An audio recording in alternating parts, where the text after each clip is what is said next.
안녕하세요. 매일 재테크한 남자 리치판다입니다. 오늘도 저와 함께 부동산 뉴스 속에 감추어져 있는 투자적 인사이트 찾아보는 시간 갖도록 하겠습니다. 바로 시작하겠습니다. 자, 이번 기사는요. 가로주택 정비 사업 15층 규제 폐지 시장에 미칠 영향이라는 기사입니다. 자, 어떤 건지 한번 볼게요. 자, 서울경제 단독 기사라고 나왔던 부분인데요. 가로주택 정비 15층 규제 폐지, 윤 소규모 정비 10만 가구 공급 탄력이라고 합니다. 윤석열 정부에서 250만 가구를 공급한다라고 했을 때 가로주택 정비 사업 같이 소규모로 정비를 통해서 서울 내 수도권 내에 좀 좋은 입지에 비교적 빠르게 신축을 공급할 수 있게끔 하는 전략을 구사했었는데요. 그와 관련된 사업이 원활하게 진행되기 위해서 규제를 조금 폐지시킨다라고 하는 내용입니다. 무슨 내용이냐면요. 이 가로주택 정비 사업의 층수가 제한이 그동안은 이 15층까지라는 제한이 있었습니다. 어느 입지에 있다고 용적률이 어떻던 어떤 주거 형태인지에 따라서 달라지는 거 없이 무조건 15층을 넘어설 수는 없었어요. 이것마저도 여러 가지 뭔가 조건을 맞춰야지만 가능한 부분이었는데요. 이 부분을 가로 15층이라는 문구를 삭제해서 이 가로 구역의 규모와 도로 너비, 그러니까 생활하는 데 인프라, 그러니까 생활 환경을 누리는 거에 영향이 없다라고 하면 조금 더 높이는 것도 허용하겠다라고 보면 될 것 같습니다. 그리고 소규모 재개발 사업이 이제 면적이 5,000제곱미터 이하인 경우에만 이게 가능했었는데 이 부분을 2배 정도 늘려가지고 면적 기준이 1만 제곱미터까지도 확대된 거예요. 면적이 넓으면 사업 진행하는 게 더 어렵지 않나요? 라고 이야기할 수도 있겠지만 사실 소규모 재개발로 가로주택 정비 사업으로 공급하는 경우에는 이제 뭐 한 개동짜리 나홀로동이라든지 뭐 15층 이하인 아파트가 대부분이다 보니까 이제 실거주뿐만 아니라 투자적 메리트도 좀 떨어졌었어요. 아무래도 좀 단지가 크고 조경과 커뮤니티 시설들을 갖춰 있는 거를 선호하다 보니까 그런 부분이 있는데요. 이렇게 면적을 좀 넓히게 되면은 실제로 사업이 진행하는 데 있어서 가로주택 정비의 장점인 뭐 주차 설비라든지 뭐 이런 것들을 여러 가지로 조금 좀 배려해 주거든요. 그런 것들을 엄격한 기준이 아닌 좀 배려를 받다 보니까 사업성이 좋아지는 부분이 있었는데 배려는 배려대로 받으면서 면적은 넓혀서 좀 아파트다운 아파트를 만들 수 있는 기회가 열렸다라고 보시면 될 것 같습니다. 이 부분은 참 뭐 여러 가지로 호재가 될 수 있는 부분인데요. 이렇게 진행하는 부분에 있어서 사실은 서울에 있는 수도권 인근에 있는 연립주택이라든지 이제 빌라들인데 좀 규모를 갖춘 빌라 같은 경우에는 사업적으로 충분히 가능성이 있어 보인다고 생각합니다. 그 안에 뭐 구역 안에 단독주택, 빌라, 상가 뭐 이런 것들, 뭐 종교시설 이런 것들이 다 어우러져 있는 공간이라고 하면은 사실상 서로 간의 이해관계가 되게 복잡해질 수밖에 없거든요. 뭐 연립주택은 감정평가를 어느 정도 잘 받았는데 단독주택 같은 경우에는 내 땅이 이만큼 넓은데 공시지가 아니 감정평가는 이거밖에 안 해주는 게 어딨냐 라는 형태로 다툼과 분쟁이 발생하면서 사업이 진행되기가 좀 어려울 수 있어요. 하지만 만약에 동일한 형태, 동일한 타입, 동일한 연식의 빌라들로 이루어져 있는 공간이라고 할 경우에는 가로주택 정비 사업을 활용하기에 상당히 용이한 부분이 있을 것입니다. 그래서 투자적으로 접근한다고 했을 때는 서울의 역세권 인근에 이런 좀 연식이 오래되어 있는 그런 빌라들이 큰 규모로 단지를 구성하고 있는 곳 그런 곳들이 있는지를 한번 찾아보면은 재미있는 투자 공부와 투자적 포인트가 될 것 같습니다. 다만 이걸 이제 실질적으로 시행하는 데 있어서는 조금 시간이 생각보다 더 걸릴 수도 있어요. 지금 이제 국토교통부와 정비업계 등에 따르면은 이달 중순에 윤석열 대통령 체제가 출범한 이후에 빈집 및 소규모 주택 정비에 관한 특례법으로 시행령과 시행규칙을 개정안을 입법 예고할 거다라고 이야기했거든요. 결국에는 국회에 입법을 해서 상호 간의 협의를 통해 가지고 추진이 돼야 되는 부분인데 이 부분이 사실은 심사하는 기간 때는 이미 지방선거가 끝난 이유이기 때문에 더불어민주당에서 이와 관련된 부분을 얼마나 협조적으로 나올지에 따라서 이 부분이 원활하게 진행이 될 수 있느냐 아니면 음, 상당한 진통과 함께 차질이 좀 발생할 수 있느냐 요런 부분이 있을 것 같습니다. 실질적으로 봤을 때 이 부분 같은 경우에는 더불어민주당에서도 양질의 주택, 입지가 좋은 곳에서는 신축 주택을 좀 공급해야 된다라고 발언을 했던 부분이 있기 때문에 무조건 안 된다라고 이야기하기는 좀 어려울 수 있지만 서로의 입장 차이가 분명히 있을 것 같거든요. 그래서 이 부분은 좀 지켜봐야 될 것 같은데 어찌되었든 간에 괜찮다, 좋은 형태로 좀 벌어지고 있다라고 보시면 될 것 같아요.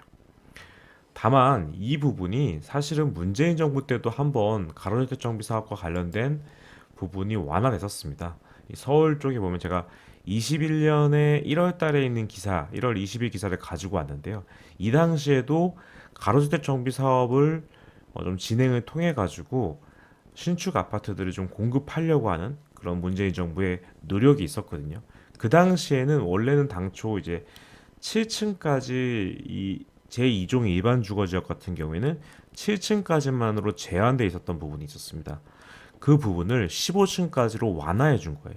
근데 한 번 완화해 줬는데 거의 1년 만에 다시 또 이 15층이라는 기준까지도 폐지시키면서 좀 더 강하게 사업성을 좀 보존해 준 거라고 보면 되거든요. 이런 것들이 될 수 있는 부분은 오세훈 시장의 서울시장의 2040 계획에 따르면 뭐 도심 쪽은 초고층으로 용적률을 최대한으로 올려주겠다.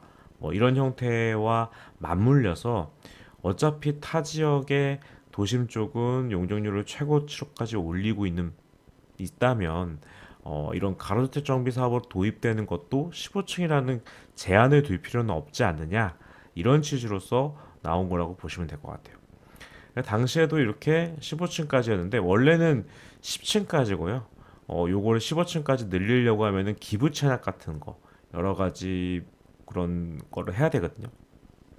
아마도 15층 초과로 폐지하는 이번 그 정책에 관련된 것도 이런 몇 가지 그런 기준 좀 그런 걸 충족시켜야지만 늘어날 수 있을 것 같다라고 봅니다. 자, 실제로 그러면 제가 제일 궁금했던 게 가로주택 정비 사업을 최초에 1호로 했던 곳이 어딘가 찾아봤어요. 이게 가로주택 정비 사업이라는 것이 12년도 8월에 처음 신설된 조항이었거든요.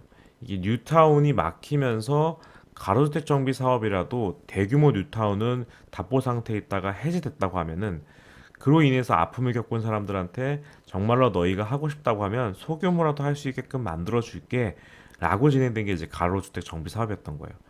근데 이제 14년도에 10월에 달에 1호로 면목동 연립, 면목 우성주택 등이 18가구가 조합 인가가 났다. 그리고 내년 15년 6월 달에 착공 예정이다라고 나왔습니다. 12년도 8월에 나왔는데 거의 2년 이후에 진행이 된 거예요. 그만큼 사실 가로주택 정비 사업에 대한 매력도는 다소 떨어진다라고 보시면 될 것 같거든요. 왜냐면 여러 가지 특혜를 주고 있지만 그 특혜가 생활하는 거에 있어서는 불편한 거예요. 예를 들면은 주차장 같은 경우가 기준을 많이 완화해 주거든요. 한 대가 아니라도 돼요. 이 전체 가구 수에서 최소 요새는 뭐 한 1.5대 정도는 있어야 된다라고 얘기하는데 여기는 한 대가 안 돼도 됩니다. 그렇기 때문에 실제적으로 봤을 때는 생활하는 데 있어서 매우 불편하겠죠. 네. 그리고 이 당시만 하더라도 7층 규제가 걸려 있었기 때문에 아파트라고 보기엔 다소 민만한 정도의 높이일 수도 있거든요. 자, 그러면 여러분이 궁금한 게 여기는 이제 아까 제가 말씀드렸던 것처럼 이제 우성 주택이라고 하는 빌라와 그리고 단독주택 세 가구를 같이 묶어가지고 진행했던 그런 곳이었어요. 근데 보면은 궁금해서 찾아봤어요, 제가.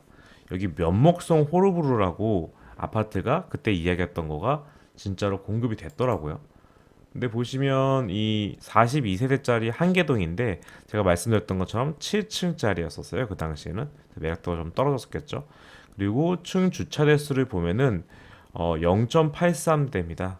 네, 말씀드렸던 것처럼 한 대가 안 되기 때문에 요 세대들 중에서 어느 분들은 주차 전쟁이 정말 심각하겠죠. 네, 그런 상황이고 용적률은 199%까지 써서 만들었던 아파트인데 특이하게도 입주한 연식을 보면 21년 6월입니다.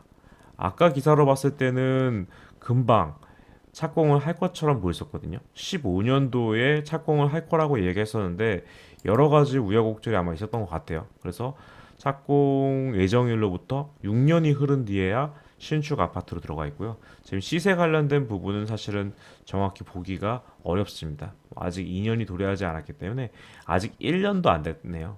그래서 사실 그러면 여기 안에 가로주택 정비 사업으로 공급되는 곳에 안에 마감재나 퀄리티 같은 거는 어느 정도 수준일까라고 궁금해하시죠? 실제로 여기 이제 얼마 전에 입주를 했기 때문에 예전에 전세 물량 관련된 게 있어요. 방 3개, 화장실 2개짜리 구조. 이런 식으로 봤을 때 한 개 동짜리로 이렇게 하나, 둘, 셋, 넷, 다섯, 6개 층으로 돼 있죠. 요게를 1층 필로티를 포함해서 7층까지라고 본 것 같습니다. 자, 평면도는 사실 무난해요. 무난한데 그래도 3베이 형태로 좀 진행이 되고 있고요. 자, 전세가 4억 3천만 원입니다. 네. 그렇게 하는 형태로 진행이 되는데 중요한 건 퀄리티겠죠. 보시면은 이게 아파트 신축 아파트라고 보기에는 다소 조금 마감재나 이런 것들이 좀 아쉬워 보이긴 합니다. 네.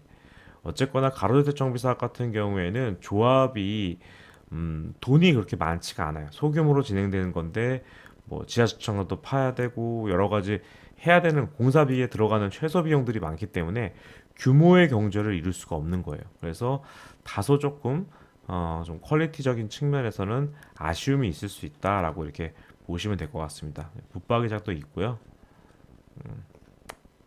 이런 화장실이나 이런 것도 약간 좀 신축 빌라 같은 느낌도 좀 나는데요.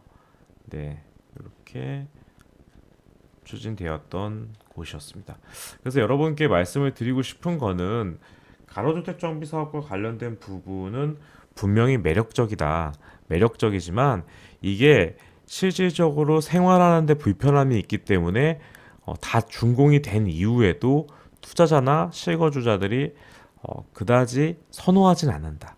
그렇기 때문에 일반적인 정상적인 상황에서는 사업을 추진하기가 어려운 단지들 같은 경우에 이런 식으로 가로주택 정비 사업을 통해 가지고 그냥 노후 빌라나 단독주택들이 그냥 이렇게 좀 슬럼화되는 것을 방지하기 위함이다라고 보시면 될 것 같아요.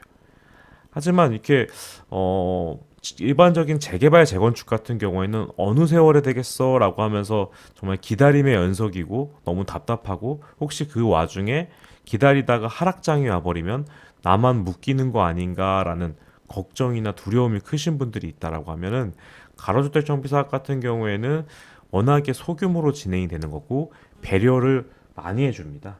그렇기 때문에 달리 사실은 방안이 없어요.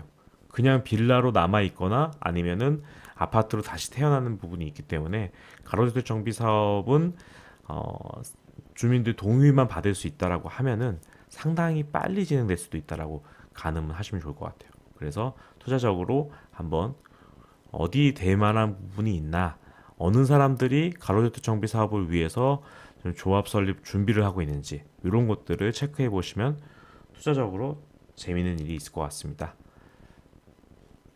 자, 그러면 오늘도 저와 함께 뉴스 브리핑 함께 해주셔서 감사합니다. 지금 시간 사실 새벽 2시가 넘었어요. 제가 가정의 달이고 하다 보니까 이것저것 준비하고 또 저희 아내가 오늘 생일이거든요. 그러다 보니까 조금 목소리 컨디션이 다운되어 있는 거 양해 부탁드립니다.